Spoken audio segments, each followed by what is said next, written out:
అక్కడ ప్రజాపాయ శాఖ సేకరణ తర్వాత రైతులు వద్దంటే అక్కడ ఫ్యాక్టరీ పెట్టరు, దాన్ని కలెక్టర్ మీద అటాక్ చేస్తారా?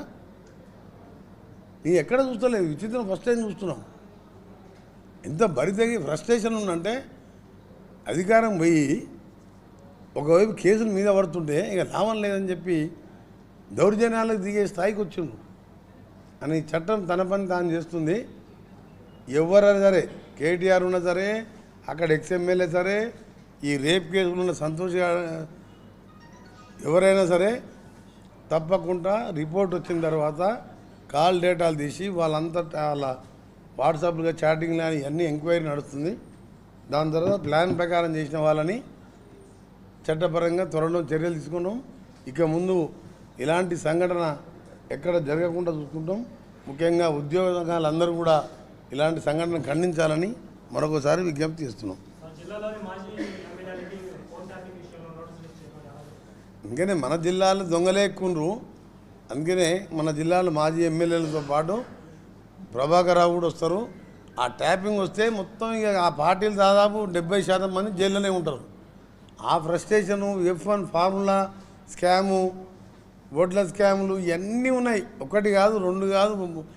ధరణి స్కామ్ ఈ 29కి అయిపోతుంది, NIC కంట్రోల్కి పోతుంది. అప్పుడు ఈ ధరణిలో ఇప్పుడు అమయ్ కుమార్ ఎమ్మడి ఎవరెవరు ఎంతమంది పోతారో తెలియదు, IAS ఆఫీసర్లు. అసలు ఈ దాని గురించే మేము 70,000 ఎకరాల మల్లన్న సాగర్ పనికిరాని ప్రాజెక్ట్ అది. అన్ని ఎకరాలు తీసుకోవడానికి ఒక్క ఘర్షణ లేకుండా చేసినాం. పోలీసు వాళ్ళే ఉంటా రైతులను కొట్టిండ్రు తప్ప ఖమ్మంలో మిర్చి ధర కంటే మహిళల్ని కొట్టిండ్రు, మహిళలకు బేడీలు వేసిండ్రు. ఇక్కడ ఉల్టా రౌడీలను పెంచి పోషించి కలెక్టర్లను కొట్టిస్తుందంటే అదొక పార్టీనేనా? నిజంగా కూడా కేసీఆర్ ఒకసారి మాట్లాడాలి దీని మీద. 10 ఏళ్ళు ముఖ్యమంత్రిగా ఉన్నప్పుడు నీ కింద 100 మంది 5 సార్లు పనిచేసాం. బయటకు వచ్చి బేషరతుగా కేసీఆర్ క్షమాపణ చెప్పాలి.